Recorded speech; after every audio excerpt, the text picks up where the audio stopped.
सबसे पहले मैं सवाल ये करूँगा कि इनके बयान से क्या हिंदू धर्म या हिंदू देवी देवताओं या हिंदुत्व को मानने वालों को ठेस पहुंचा है या इनकी क्या प्रतिक्रिया रही है, आइए हम किसी के जो है कोई भी धर्म मानने वालों को मैंने ऐसा कोई बयान नहीं दिया है कि जिससे लोगों को आस्था पर ठेस पहुंचे। मैं देख रहा हूँ बहुत हिंदू सभी हिंदू। आप बताइए कि हमें आपने कौन सा हिंदू बता रहे हैं? जब हम हिंदू थे तो हमें शूद्र बनाया किसने? और जब हम भी हिंदू थे और आप भी हिंदू हो तो आपने कह दिया कि महिलाओं और शूद्रों को शिक्षा प्राप्त करने का अधिकार नहीं है।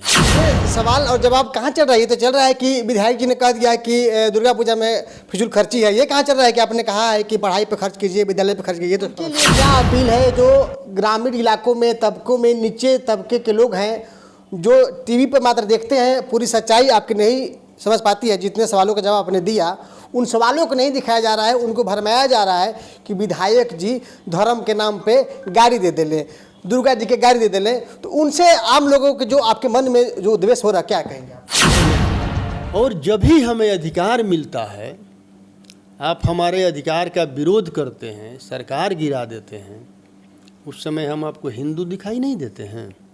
हम कौन सा हिंदू हैं? आप हमें कौन सा हिंदू बनाते हैं? और ख़ास करके हमारे जो ओबीसी SC ST के लोग जो हैं, जो हमारे भाई हैं, उनके लिए भी मैं संदेश देना चाहता हूं कि आप अपनी हिस्सेदारी भी देख लीजिए। आज मैं जिस शख्स के साथ बैठा हुआ हूं वे पहचान के मोहताज नहीं है। ज़िले से लेकर के, स्टेट से लेकर के, नेशनल से लेकर के इंटरनेशनल खबरें इनकी चल रही है। या पक्ष में हो या विपक्ष में हो या विवादास्पद हो, मैं इसकी चर्चा नहीं करना चाहता हूं। सबसे पहले मैं सवाल ये करूंगा कि इनके बयान से क्या हिंदू धर्म या हिंदू देवी देवताओं या हिंदुत्व को मानने वालों को ठेस पहुंचा है या इनकी क्या प्रतिक्रिया रही है, आइए हम सबसे पहले तो इन सवालों का जवाब देते हैं। सवाल विधायक जी यही है, क्या हिंदुत्व धर्म या हिंदू देवी देवताओं को मानने वाले लोगों को आप क्या कहना चाहेंगे? आपके बयानों से ठेस पहुंची? मैंने किसी के जो है कोई भी धर्म मानने वालों को मैंने ऐसा कोई बयान नहीं दिया है कि जिससे लोगों को आस्था पर ठेस पहुंचे। लेकिन मैं देख रहा हूँ बहुत हिंदू सभी हिंदू। आप बताइए कि हमें आपने कौन सा हिंदू बता रहे हैं? जब हम हिंदू थे तो हमें शूद्र बनाया किसने? और जब हम भी हिंदू थे और आप भी हिंदू हो तो आपने कह दिया कि महिलाओं और शूद्रों को शिक्षा प्राप्त करने का अधिकार नहीं है। हमारे पूर्वजों को पढ़ने नहीं दिया। और आज कह रहे हो कि हिंदू 80% हिंदू है, 82% हिंदू है। चलो मैंने मान लिया आपका बात, लेकिन आप ये बताओ हमको, मैं सवाल ही करूँगा, जवाब देना आप मनुवादियों का काम है। जवाब दीजिए, संतुष्ट करो हमको। जब हम भी हिंदू हैं, हिंदू का मतलब सब भाई हुआ। जब हम आपके परिवार के थे तो जब हमें BP सिंह के द्वारा मंडल आयोग के तहत जब आरक्षण मिला, मंडल आयोग का 2 सिफारिश लागू हुआ, उस मंडल आयोग को आरक्षण मिलने से जो लोग सरकार गिरा दिया और मंडल आयोग का विरोध किया, वो कौन समाज के लोग थे? मुसलमान थे, ईसाई थे, सिख थे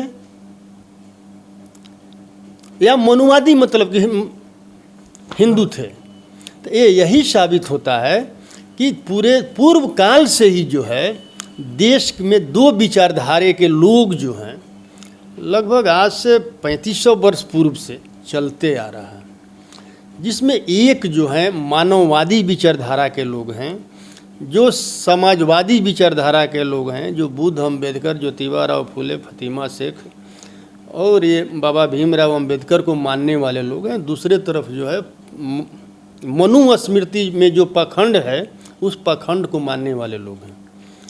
और आज भी वही हो रहा है। और आज भी आप मतलब कि वही व्यवहार हमारे साथ कर रहे हैं। अगर हम हिंदू हैं, आप बोलिएगा कि वो सब पुरानी बातें हैं। नई बात क्या है भाई? अगर हम हिंदू हैं तभी फिलहाल में हमारे देश का प्रथम नागरिक राष्ट्रपति द्रौपदी मुर्मू जी एक मंदिर में गई थी। उनको गर्भ गुफा में मनुवादी ने प्रवेश नहीं करने दिया और कहते हो कि हिंदू हैं। आज भी तुम्हारे दिल में हमारे लिए नफरत भरा हुआ है। उसके बावजूद भी जब जन्म कुंडली बनाते हो हमारे ओबीसी और SC/ST के लोगों के लिए, मैंने बहुत सारा जन्म कुंडली मंगा करके देखा है। उसमें लिखा हुआ है गण में राक्षस और वर्ण में शूद्र। इसने तो आप ही ने तो हमें साबित किया कि हम राक्षस गण के हैं और शूद्र वर्ण के हैं। स्पष्ट है। और आपका कहीं कोई इतिहास नहीं मिलता है इन लोगों का, चूँकि ये सब काल्पनिक है। मैं आज भी उस बयान पढ़ी हूँ, काल्पनिक है। अगर आपको लगता है कि काल्पनिक नहीं है तो इस पर आप चर्चा करा लीजिए साक्ष्य के साथ। जिस सवालों के साथ आप आए थे उस सवाल का जवाब तो कोई नहीं दे रहा, तो कह रहा है कि आप जगह का नाम पूछ दिए कि कहाँ घटना युद्ध हुआ था, अब रात्रि में युद्ध हुआ था, ये दुर्गा माँ का बोल दिए कि राक्षस के साथ क्यों गई थी, लोहा का आविष्कार कब हुआ। तो इस सवाल का तो जवाब कोई नहीं दे रहा, लेकिन आपका तो विवादास्पद जो विवाद है वो चल रहा है। मनुवादी जो विचारधारा के लोग होते हैं वो जवाब नहीं दे पाते हैं, क्योंकि उनके पास जवाब है ही नहीं। वो बिना मतलब के अनाप शनाप जो है चलाते रहते हैं और सोचते हैं कि ऊंची आवाज़ कर करके सच्चाई को मैं दबा दूं। ऐसा नहीं होने वाला है। आप कितना भी ऊंची आवाज़ कर लो, जो सत्य है वही सत्य रहेगा, जो गलत है वो गलत ही रहेगा। और एक तरफ जो है आप कह रहे हो कि हम भी हिंदू हैं, आप भी हिंदू हैं। अब तो बिहार में जातीय जनगणना भी हो गया है। आप 10% हो। जब 10% वालों को 10% भारत सरकार ने दे दिया है तो 90% वालों को 90% दे दो। अगर आप हमें भी हिंदू समझते हो, OBC SC/ST के लोगों को भी आप हिंदू समझते हो, तो दे दो हमारा मतलब की हिस्सेदारी। और मैंने आपकी परिचर्चा, आपकी बातें, आपकी सोच जो है हिंदू लेकर के है कि हिंदू में कई लोगों को बांट दिया गया है, क्षुद्र वगैरह सवर्ण वगैरह, इससे भी होता है। हमें इन लोगों ने हिंदू समझा ही नहीं है ना। हमें ये लोग आज भी शूद्र समझ रहे हैं। अगर हिंदू समझते तो आज भी जो जातीय जनगणना हुआ है तो हमारा जो 90% वालों को 90% दे दें। जब 10% वालों को 10% पूरा आरक्षण दे ही दिए हैं, 90% वालों को 90% दे दीजिए। और OBC SC/ST जो है भारतवर्ष का मूल निवासी है, मानव आदि मानव है यहाँ का। इन्हीं लोगों का इतिहास है और किसी का यहाँ इतिहास मतलब कि नहीं है। जो भारतवर्ष के मूल निवासी हैं उन्हीं का इतिहास है।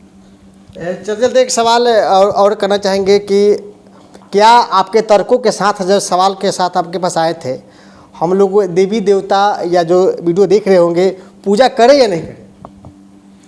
मैंने उस बयान में भी मैंने कहा था जिनको जिस आस्था, जिस धर्म में आस्था हो अपना माने, लेकिन पाखंड के नाम पर खास करके हमारे OBC SC/ST के लोग जो हैं वो अपने कमाई का, अपने खून पसीने के कमाई का जो है दुरुपयोग न करें। कोई ज़रूरी नहीं है कि हम किसी आस्था को अगर मानते हैं तो हम दिखावा करके ही हम मतलब उस आस्था को हम साबित कर सकते हैं। अब दिल में भी मान सकते हैं।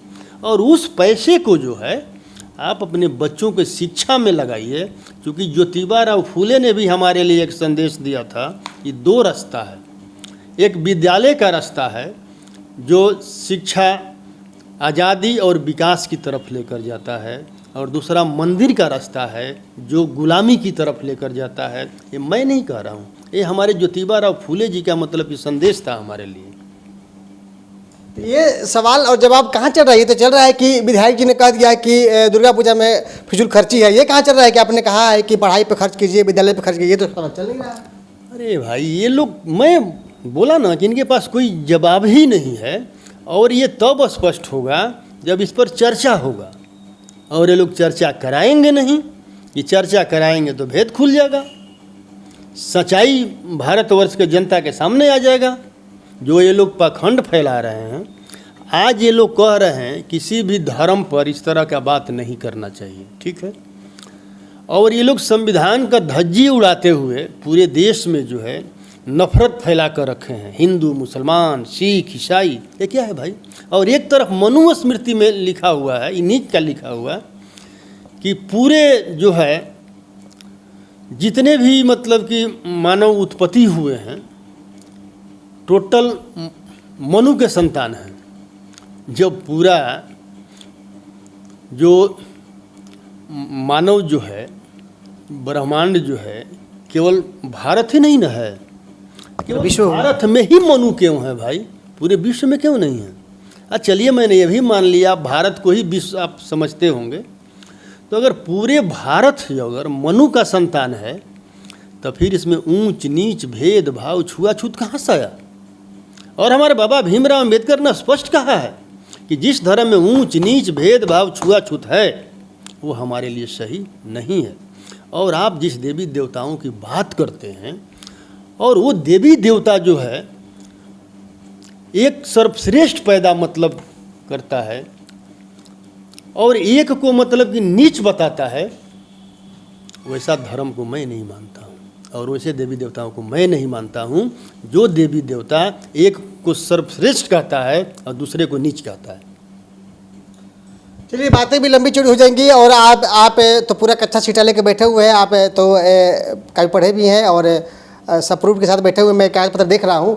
उनके लिए क्या अपील है जो ग्रामीण इलाकों में, तबकों में, नीचे तबके के लोग हैं जो टीवी पर मात्र देखते हैं, पूरी सच्चाई आपकी नहीं समझ पाती है। जितने सवालों का जवाब आपने दिया उन सवालों को नहीं दिखाया जा रहा है, उनको भरमाया जा रहा है कि विधायक जी धर्म के नाम पे गाड़ी दे देले, दुर्गा जी के गाड़ी दे देले, तो उनसे आम लोगों के जो आपके मन में जो द्वेष हो रहा, क्या कहेंगे आप? मैं यही कहेंगे कि आप बताइए, ज्योतिबा राव फूले की पत्नी सावित्रीबाई फूले जब बच्चियों को पढ़ाने घर से निकलती थी, उन पर गोबर और पत्थर फेंकने वाले कौन थे?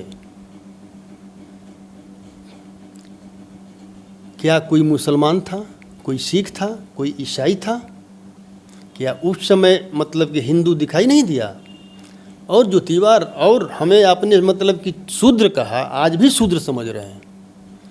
इतना ही नहीं, आज पूरे देश में वो साजिश चल रहा है ध्रुवीकरण का।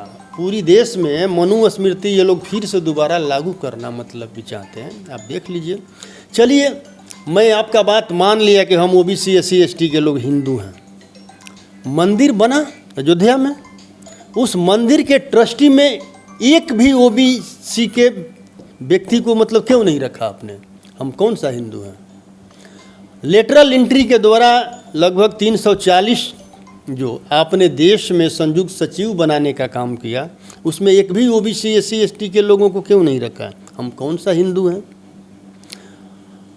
और जब भी हमें अधिकार मिलता है, आप हमारे अधिकार का विरोध करते हैं, सरकार गिरा देते हैं, उस समय हम आपको हिंदू दिखाई नहीं देते हैं। हम कौन सा हिंदू हैं? आप हमें कौन सा हिंदू बनाते हैं? और ख़ास करके हमारे जो ओबीसी SC ST के लोग जो हैं, जो हमारे भाई हैं, उनके लिए भी मैं संदेश देना चाहता हूं कि आप अपनी हिस्सेदारी भी देख लीजिए। आप अगर हिंदू हैं तो हम हिंदुओं को भारत की वर्तमान सरकार में सचिवालय हो या जितने भी यूनिवर्सिटी हैं, यूनिवर्सिटी में हमारे ओबीसी SC ST लोगों को कुलपति कितने मतलब के हैं उसमें बता दीजिए। आप तो 10% ही हो, लेकिन आप कितने परसेंट हो? 90-95% आप हो और कहते हो कि मतलब कि हिंदू हैं हम कौन सा हिंदू हैं? ये चल रहा है। ओबीसी SC ST को फिर से जो है बाबा भीमराव अम्बेडकर ने जो संविधान के माध्यम से हमें आज़ाद कराने का काम किए थे, वो फिर लोग गुलाम बनाने की साजिश में लोग लगे हुए हैं। अगर नहीं समझेंगे ओबीसी SC ST के लोग, तो उनके लिए मैं एक संदेश देना चाहता हूँ कि जलते घर को देखने वाले फूस का छप्पर आपका भी है। आपके पीछे तेज हवा है, आगे मुकद्दर आपका भी है। उसके कत्ल पर मैं चुप था, मेरा नंबर अब आया और मेरे कत्ल पर तुम चुप हो, अगला नंबर आपका है। ये हम बात कर रहे थे डेरी विधायक के फतेह बहादुर सिंह जी से, और बहुत कम शब्दों में इन्होंने सभी बातों को रखा कि किस तरह से धर्म के आड़ में यहाँ पर राजनीति हो रही है, किस तरह से मनुस्मृति को लेकर के इन्होंने सवाल जवाब रखा। और जे जेहन में आपके सवाल चल रहे थे आम लोगों के मन में, उन्होंने सभी सवालों को आपके सामने हमने रखा। और मैं उन मीडिया में से नहीं हूँ जो काट काट के चलाते हैं। ये वीडियो जो आप देख रहे होंगे पूरी लाइव वीडियो चलेगी और स्क्रीन पर आप देखेंगे, और जो भी बन के में आपका सवाल का जवाब होगा कमेंट बॉक्स में जरूर रखिएगा। और आगे भी हम ऐसे ही विधायक जी से बात कराएंगे और इनके मन में जो गरीबों के प्रति, जो SC ST के प्रति, जो दबे कुछ लोगों के प्रति जो प्रेम है, किस तरह से उनकी लड़ाई लड़ रहे हैं, इस पर भी बात करेंगे। तब तक के लिए खबरों को देखने के लिए हमारे साथ बने रहें। तब तक के लिए दीजिए इजाजत। नमस्कार, जय हिंद, जय भारत।